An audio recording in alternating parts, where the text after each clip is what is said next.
Bonjour mes frères et sœurs, nous voici à la 16e partie de notre thème, les miracles de Jésus. Donc aujourd'hui on va parler du figuier maudit. Donc on va tirer vraiment des leçons à travers ce que Jésus-Christ a eu à faire. Donc sans plus tarder, je vous conseille mes frères de lire avec moi dans le livre de Matthieu chapitre 21 à partir du verset 18 jusqu'au verset 22.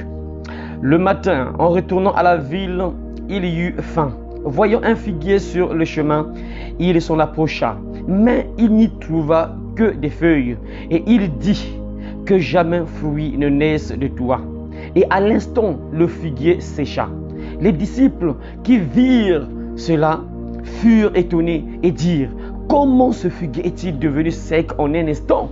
Jésus leur répondit: je vous le dis en vérité, si vous avez de la foi et que vous ne doutiez point, non seulement vous feriez ce qui a été fait à ce figuier, mais quand vous direz à cette montagne: ôte-toi de là et jette-toi dans la mer, cela se ferait. Tout ce que vous demanderez avec foi par la prière, vous le recevrez. Amen. Parole du Seigneur, mes frères et sœurs. Donc ici, on nous démontre la puissance de la foi, mes frères. Ce que quelqu'un est capable de faire lorsqu'il a la foi, lorsqu'un enfant de Dieu a la foi, ce qu'il est capable de faire. Donc c'est une histoire, mes frères, qui nous montre vraiment de quoi nous sommes capables lorsque tu as la foi, frères et sœurs.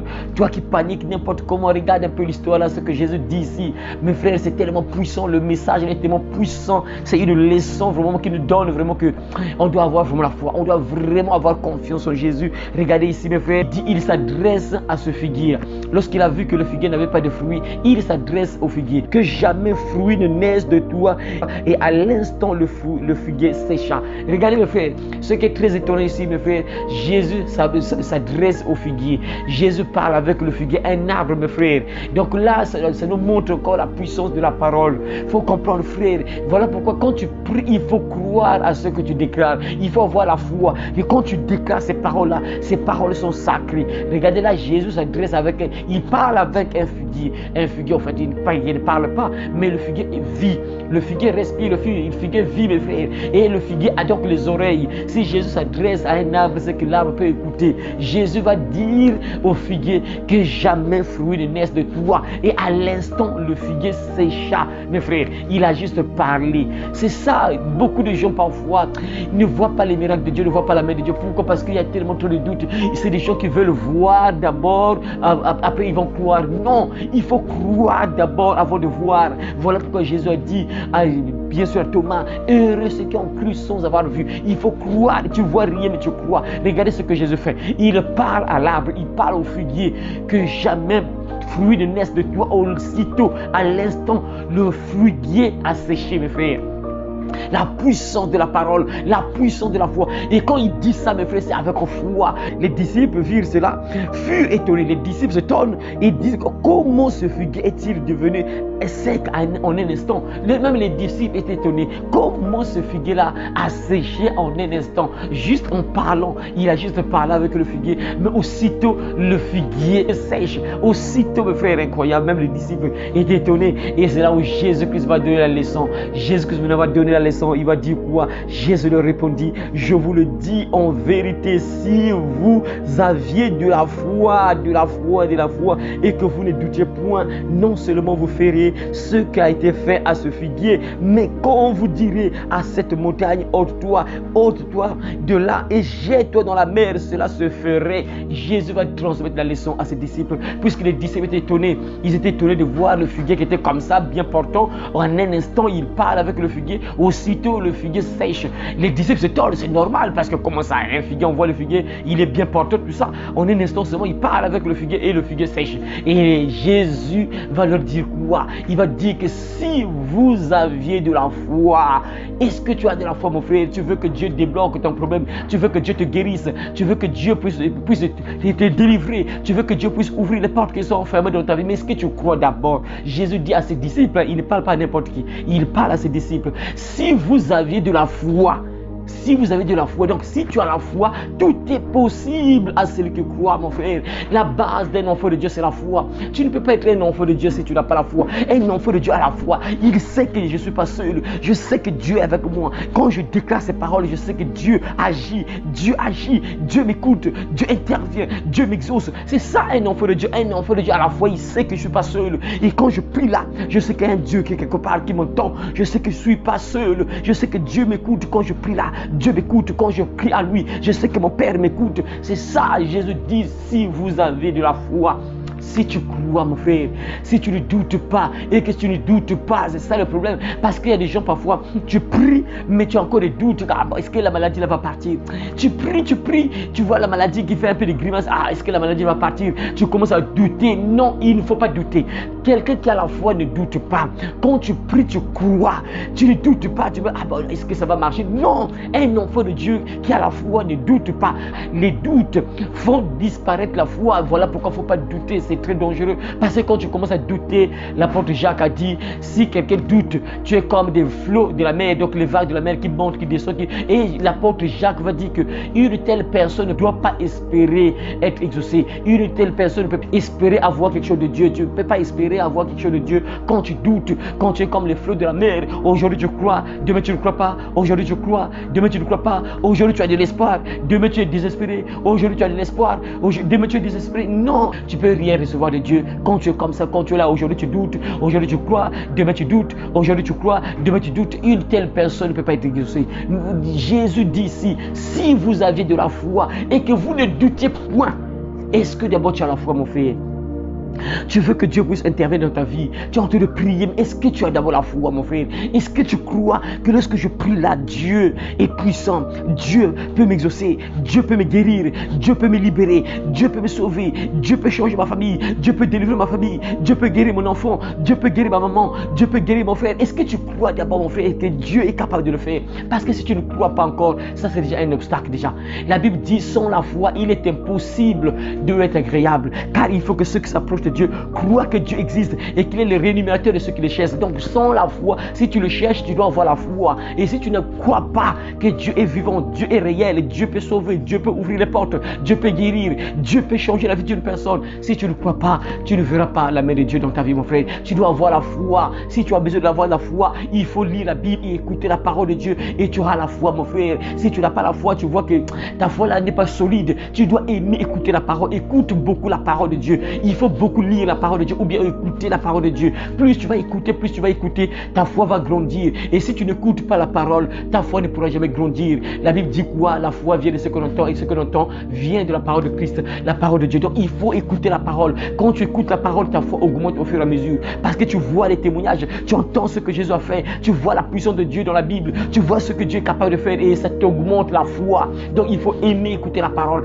aimer lire la Bible, aimer écouter la parole et ta foi va augmenter. Et il faut éviter d'avoir les doutes. Un enfant de Dieu ne doute pas de Dieu parce que Dieu est tellement puissant. Il est tellement puissant qu'on ne peut pas douter de lui. Il faut croire, frère. S'il y a le doute qui vient, chasse tout esprit de doute en toi. Il faut refuser l'esprit de doute. Quand tu es là, parfois, tu es en train de prier après des pensées de doute. Car Dieu ne va rien faire, c'est fini. Ton problème là, c'est fini. C'est fini, il n'y a plus l'espoir, c'est fini. Ton enfant, il n'y a plus l'espoir, c'est fini. La maladie là, c'est fini. Quand tu commences à voir les doutes là, combat ça, repousse ça, mon frère.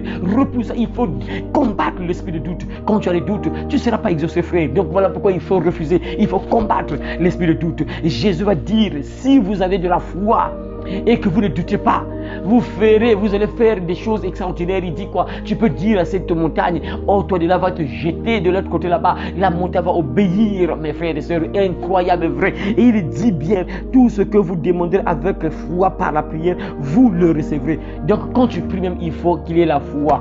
Dans tes prières, il faut qu'il y ait la foi. Tu peux faire des prières, mais s'il n'y a pas la foi à l'intérieur, il n'y aura rien, frère. Jésus dit ici, tout ce que vous demanderez avec foi par la prière, vous le recevrez. Donc il faut avoir la foi. Quand tu pries avec foi, et tu verras que tu vas recevoir ce que tu demandes à Dieu. Alors frère, vraiment que ce que Jésus-Christ a fait ici, cette leçon t'augmente la foi. Cette leçon te donne espoir, mon frère. Cette leçon te pousse vraiment à demander au Seigneur qu'il augmente ta foi afin que tu puisses voir sa main, que tu puisses voir les miracles de Dieu. Parce que sans la foi, tu ne verras jamais les miracles de Dieu. C'est très important, frère. Tu as besoin d'avoir la foi. Si tu veux voir les miracles de Dieu, tu es là. Peut-être tu demandes à Dieu, Dieu, s'il te plaît, je veux voir un miracle dans ma vie. S'il te plaît, Seigneur, fais-moi un miracle. S'il te plaît, Seigneur, il faut avoir la foi. La base, c'est la foi. Et il ne faut jamais douter. Regardez, mes frères, Jésus nous montre clairement ici qu'il contrôle même les éléments de la nature. Il contrôle tout. Il a parlé au figuier. Le figuier a obéi. Ça veut dire, frère, sœur, tu es peut-être malade. Tu peux parler à cette maladie. Tu peux parler à la maladie. Que toi, esprit de maladie, au nom de Jésus, tu sèches maintenant au nom de Jésus. Tu libères mon corps au nom de Jésus. Et la maladie peut quitter, mon frère. Si tu as la foi, tu ne doutes pas. Tout est possible. Tu peux sécher ce problème qui perdure. Tu peux sécher cette maladie qui a pris le contrôle de ton corps. Tu peux faire sécher ce problème terrible qui t'envahit. Tu peux faire sécher ça, mon frère, par la foi, si tu as la foi et si tu ne doutes pas, parce que Jésus précise, il ne faut pas douter. Et quelqu'un qui ne doute pas, quand il prie là, il sait que non, ce que j'ai demandé à Dieu, Dieu a déjà accompli ça. Dieu a déjà fait. Tu ne doutes plus. Tu n'es plus là que non, est-ce que ça a marché? Est-ce que ça a marché? Non, tu as prié, tu sais que ton Père t'a écouté, ton Père t'a exaucé. Tu sais que ce que j'ai demandé à papa m'a entendu, papa m'a exaucé, il a déjà agi, il a résolu mon problème, il m'a guéri, il a enlevé cette maladie qui était avec moi, il m'a guéri. Je crois, frère, il n'y a pas de doute que Dieu t'aide à comprendre cela. Vraiment, à partir de maintenant, je te demande, frère et sœur, d'entrer en prière avec moi. Prions au nom de Jésus-Christ. Tendre Père, je viens à toi au nom de Jésus de Nazareth pour te bénir encore, Seigneur Dieu. Toi qui as encore permis que je puisse transmettre ta parole à mes frères et sœurs, pour les fortifier, pour donner de l'espoir à ceux qui sont désespérés, pour leur dire encore que tout est encore possible. Tant que nous avons la foi, tout est encore possible. Voilà pourquoi, Seigneur Dieu, sois béni. Et je te demande, Seigneur, de voir mon frère et ma sœur. Tu vois ce que mon frère traverse, ce que ma sœur traverse. Oh Seigneur Dieu, toi le Dieu Tout-Puissant, toi qui n'as pas changé, toi qui es le même hier, aujourd'hui, éternellement. Oh Seigneur, interviens dans la vie de mon frère, Seigneur de Dieu. Tu vois ce que mon frère traverse, tu vois ce que ma soeur vit. Oh Dieu Tout-Puissant, je sais qu'avec toi tout est possible. Tu peux parler au problème de ma soeur, de mon frère, afin que ce problème sèche maintenant au nom de Jésus-Christ de Père. Tu peux parler à cet esprit de maladie qui se trouve dans le corps de mon frère, ma soeur, de libérer sa vie au nom de Jésus. Seigneur Dieu, agis dans le corps de mon frère, de ma soeur qui est peut-être malade, Seigneur. Ça fait longtemps, ça fait des mois, des années, Seigneur Dieu. La maladie a pris le contrôle du corps, mais Seigneur, tu nous as démontré que si nous avons de la foi, on peut parler et quelque chose va se passer. Si nous croyons et que nous ne doutions pas, tu dis dans ta parole qu'on peut parler et quelque chose va se passer. Voilà pourquoi, Seigneur Dieu, tu vois le corps de mon frère, de ma soeur qui est malade, Seigneur Dieu Tout-Puissant. Que sa maladie quitte son corps au nom de Jésus-Christ. Que sa maladie libère son corps au nom de Jésus-Christ. Que cette maladie disparaisse maintenant de sa vie au nom de Jésus-Christ. Que cette maladie disparaisse maintenant de son corps au nom de Jésus. Père Dieu Tout-Puissant, étends ta main puissante sur le corps de mon frère, ma soeur. Maintenant, Seigneur Dieu, que toute maladie qui a pris le contrôle de son corps sèche maintenant, sèche maintenant, sèche maintenant, sèche maintenant au nom de Jésus. Comme Jésus-Christ a fait sécher ce figuier, à partir de maintenant que cette maladie sèche maintenant, libère complètement la vie de mon frère, ma soeur, au nom de Jésus. Père, tu vois également le problème que ma soeur vit, le problème que mon frère traverse, Seigneur Dieu. Tu es la solution. Tu nous démontres que tu as la solution à nos problèmes, Seigneur Dieu. Manifeste-toi dans la vie de mon frère et de ma soeur. Visite mon frère, visite ma soeur, Seigneur Dieu. Manifeste-toi dans sa vie, Seigneur, afin qu'un jour qu'il puisse témoigner ta gloire, qu'il puisse témoigner ton nom, qu'il puisse témoigner ta puissance, qu'il puisse témoigner ton amour, ce que tu as fait dans sa vie, Seigneur. Alors ne l'abandonne pas, Seigneur. Merci, Seigneur, parce qu'à partir de maintenant, tu augmentes la foi de mon frère, tu augmentes la foi de ma soeur, Seigneur Dieu. Enlève tout esprit de doute dans la vie de mon frère, ma soeur, Seigneur Dieu. Enlève le doute, Seigneur.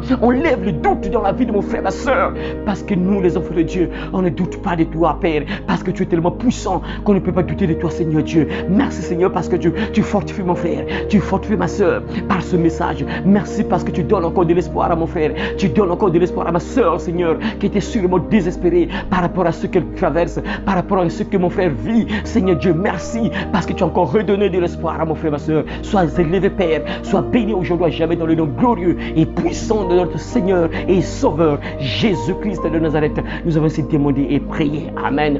Alors frère, garde espoir, garde espoir. Vraiment, je t'encourage vraiment de toujours revoir vraiment ce genre de message-là. Ça va te fortifier, ça va encore te donner de l'espoir. Donc je t'encourage de revoir encore, Ça va au fur et à mesure que tu revois ce genre de message, ça va encore te donner encore la foi, ça va encore te fortifier. Alors donc je vous dis mes frères et sœurs, à très bientôt si Jésus-Christ ne revient pas tout de suite. Amen. Royaume des cieux.